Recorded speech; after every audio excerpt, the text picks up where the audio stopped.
Welcome to Marketing in Your Car, the podcast for funnel hackers everywhere. You are now part of a small group of underground entrepreneurs who are trying to change the world through the products and the services that we believe in. But because we don't rely on venture capitalists, we don't have financial safety nets. So we have to do things differently. We have to do things smarter. We do that through an art and a science that we call funnel hacking. Now, this podcast will give you a glimpse at the daily life of a funnel hacker. So let's get started. Hey everyone, this is Russell. Welcome back to episode 301 of Marketing in Your Car. We made it past the 300 mark and hope you guys had a good time. Now, with that said, I'm still locked in my office. Book's still not done. I'm still allowed to hang out with you guys. So my punishment is I get to go back into the office. But with that said, I'm going to leave you guys with some more magic, some more gold. And so this is going to be part 2 of my presentation at the 100K group. I hope you guys enjoyed part 1, kind of eavesdropping in, listening in behind the scenes. And this is day 2. So check it out. And again, if you get some value, please let people know about the podcast and give us a rating and review in iTunes. That'd be sweet. With that said, I'll talk to you guys again tomorrow. My next book I'm working on now is called Expert Secrets, and it's really about building a cult, to be completely honest. We call it culture. And if you're in my inner circle, we have big things about, hey, yeah, we got to build a cult. Sure. As I was preparing for this book, I started studying, I got super deep into cults. I want to understand how they work and why they work. And so I was reading all the amazing books on cult dynamics and just totally geeked out on it. After looking at a whole bunch of things, I'm like, what's the pattern? And so the pattern I found from every single cult is this. 3 things. Number 1, every single cult has an attractive character, a charismatic leader, whatever you want to call it, right? Typically for most of you guys, that's you in the business. There's somebody who's the leading the march, right? And what's interesting as I'll go through these, this is true for negative cults and positive cults. It's the exact same for Hitler as it was for Christ. It's the exact same for Hillary. It's fascinating when you start looking at it. Every mass movement across time follows this exact same pattern. So number 1 is the attractive character. Number 2 is they're bringing their people into a future cause mission. This is where we're going. This is the plan. This is what's happening. That's number 2. But the thing I want to spend the most time on, because this is the key to everything, is they always offer people a new opportunity. Okay? When Christ came, what was the new opportunity he offered? He said, look, we've been doing the law of Moses, doing all these kind of things. That's gone away. No longer do you have to do animal sacrifices. Now we're switching over to, you come to me with a broken heart and a contrite spirit. It's different. Okay, Hitler came.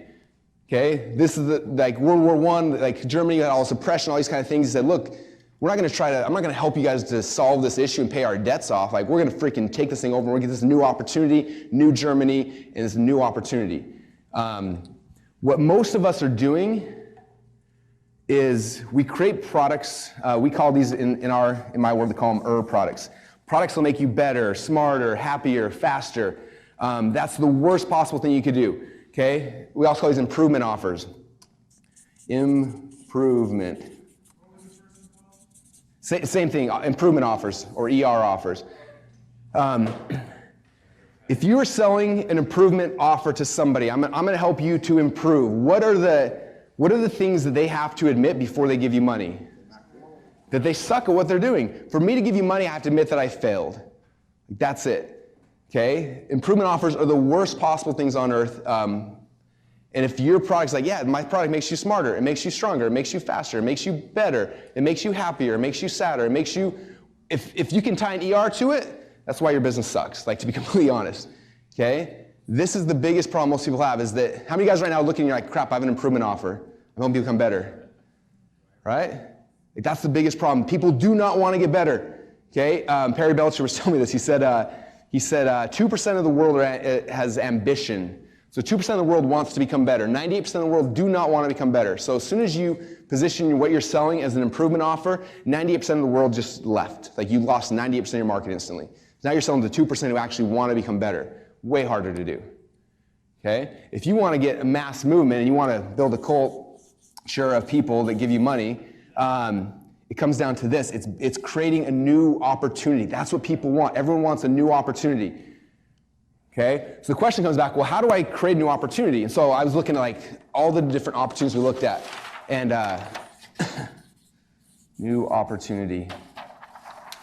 And they're basically all new opportunities can be broken down into one of two things. Number one, they're called opportunity switch. And number two is an opportunity stack.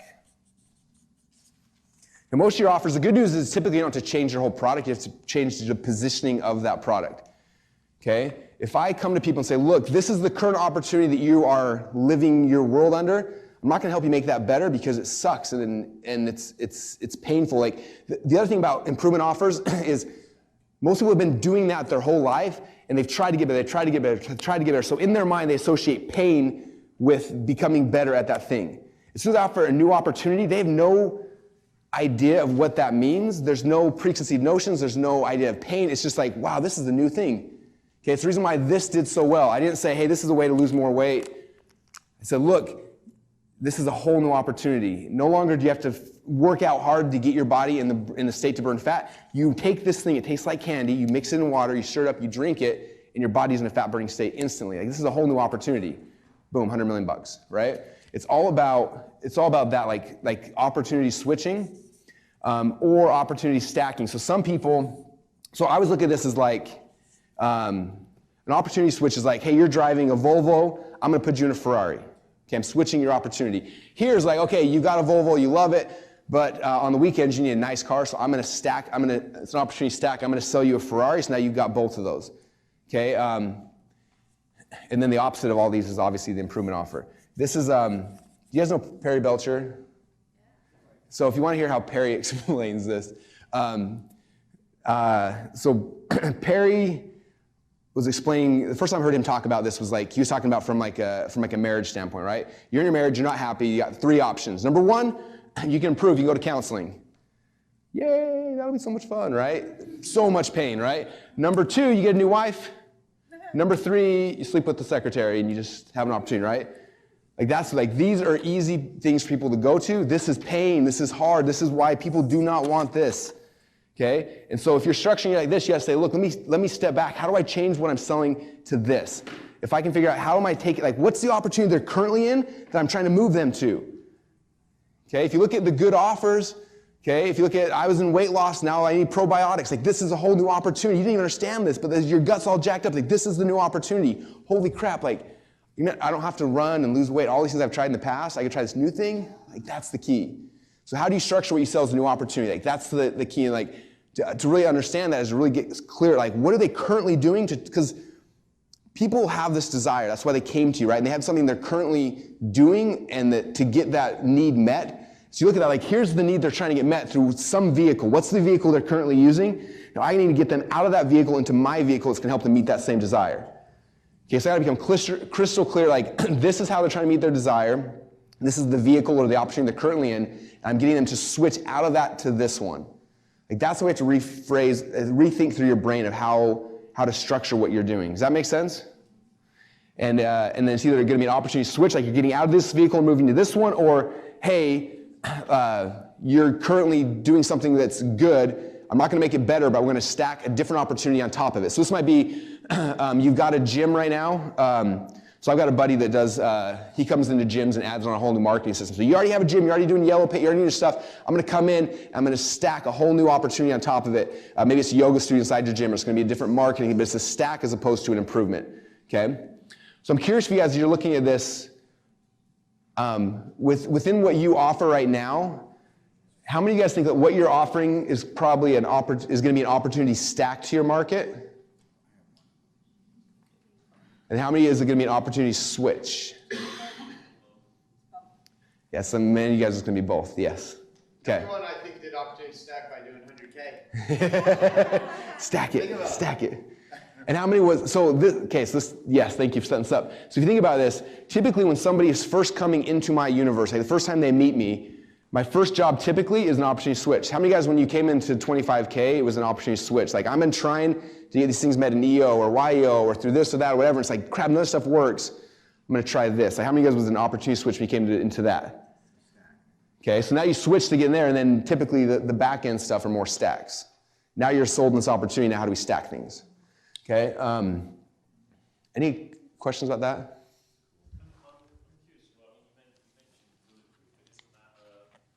An improvement offer, because I mean, he's offering, well, basically like memory improvement, energy improvement, etc. It's how you sell it. So you do it that way. So the way I got into Bulletproof, and I don't drink coffee, but he was like, hey man, I was hiking this Himalayan mountain and I met some dudes with yaks and they gave me some hot chocolate, some coffee with yak butter in it. I drank it and I felt amazing. And turns out I lost a whole bunch of weight and I had way more energy after drinking yak butter. Have you guys read that story? Like, that's his initial opportunity switch. You're like, wait, so I'm gonna put butter in my coffee to lose weight? That's a switch, right? And then you're gonna feel better, healthy. Like, you're gonna get those things they want, but like, cause it's like, even, I remember when Biggest Loser, the last Biggest Loser episode was on, I watched Dave post something that cracked me up. He was like making fun of this, right? Like, here's Biggest Loser. They're gonna eat healthy, they're gonna lose weight, they're gonna do all these kind of things. He's like, I wanna make my own version of Biggest Loser, but it'd be really boring. It'd be a bunch of guys sitting around, drinking coffee, working on our computers, losing weight, doing nothing. Like, that's an opportunity. That sounds way better than this, right? Like, I need to switch opportunities. But he could have positioned it as like something different, but the positioning is how you get the switch. That's what I say, most days you don't have to change your offer, you just change how you're positioning that offer. Do you have something, Dean? Yeah, I was just telling him to turn my mic on for a second. It's funny, dude, I hope everybody knows the value of how he's breaking this down, because this is stuff, what you've done better than me is you articulate what you do in a better way than I know how to. Mm-hmm. But what I had internally for years, and I would teach my team too, in the same opportunity switch or stack compared to improvement, is I'd watch people and the difference of when it's somebody new. In my head, the way I like this better, this analogy is better, but I used to look at opportunities like the switch was when you're going through a new prospect, you have to prove there's gold in those hills. You have to tell them that there's gold in California and you should get your ass on a freaking horse or cart and get to California because there's gold in those hills. It's a switch. It's like, I'm working my ass off, I don't know what I'm doing, but there's gold where you can just dig and you find it. And then once they get there and you prove that there's gold in those hills, then you got to sell them sharper picks, shovels, and tools and better maps. That's the opportunity stack. And I see so many people flop it. Like, they'll be on a front end offer offering, improvements. Here's a better pick, here's a better shovel, and you didn't prove that there's gold in the hills yet. They're not digging yet. So when you think about, I first have to prove that probiotics are the fucking answer, not a better probiotic or an improved probiotic. Anyway, this is so brilliant the way you explain this, dude. I love it. I'm really impressed. I mean, I always love what you do, but I love the science behind your art. I like the science behind your art. I'm like totally geeking out on this right now because it's like my new book's all on this stuff. Like, it's so fun. And one cool thing, like, have you guys read the book Red Ocean, Blue Ocean? I never read it, but I saw the cover. I was like, oh, that's cool. Like, I got the gist, right? So I haven't read the book, but I think the gist was this, is like, there's this red ocean over here of improvement offers where we're all fighting over trying to like, oh, well, mine's better. I have a little better mousetrap. Mine's a little, no, you're fighting over features and benefits and all this crap, right? And everyone's over here and there's all these sharks and there's blood in the water. Like, if you have an improvement offer, you are in a red ocean and you are fighting against every single other person out there. It sucks. When you become a blue ocean, make an opportunity switch, now you're the only ones there. Price goes out the door, resistance goes out the door, like all those things magically disappear because you're a new opportunity. Like, what do you have to compare it to? Like, it's different. It's a whole different thing. And then eventually, after you, like, Bulletproof, right? Like Dave's done that, and now there's people coming into that ocean. But he created this blue ocean. Like, that's why that's such a huge influx initially. Is like it was such a different conversation. It was a whole different opportunity. Went crazy. Now everyone's jumping into that pool, and they'll get more and more bloody. I think for Dave to keep reinventing himself, it's going to be that. Like, what's the new opportunity? What's the next opportunity switch I need to give him to? And that's what I'm always thinking in my business. Like what's the next thing, and where am I coming back at it? But if you look at guys, any mass movements, like that's the key. And so for me, it's like, I'm not trying to sell products. Like, selling products is like transactional, it's one-off, right? Like, I'm trying to build a cult. Like, if you come to my event, you will see like it's a cult. People are insane. We all wear like the same t-shirts. Like, if you go to any marketing event in the country right now, half the audience is wearing my t-shirts. Like, we are a tribe, we are a cult, we are people who like have a vision. Like, my people know where we're going, we know what we're doing, and like people are bought into it, and it's insane. And now, like, when I'm stacking opportunities, like I don't have to even try, and they just buy the next thing and the next thing and the next thing, because it's like they're bought into this mission. And so, like, if you start looking at your businesses and your companies less like, what's my transactional thing, and I'm going to get a lead, I'm going to sell them, and like all those kind of things. Like, how do I build an experience where they come in and they get these things, like they're attached to a charismatic leader? Okay, we've got something bigger than that we're going towards to collectively as a whole, and we've offered new opportunity to them that they can't get anywhere else. Like, that's how you build this thing that's so much bigger than what you could do. I mean, right now it's crazy. We get between 500 and 600 people a day that sign up for ClickFunnels, and everyone's like, where do those people come from? Like, I have no idea. No idea. No idea. My Colt's talking about it everywhere. Okay, where'd you go?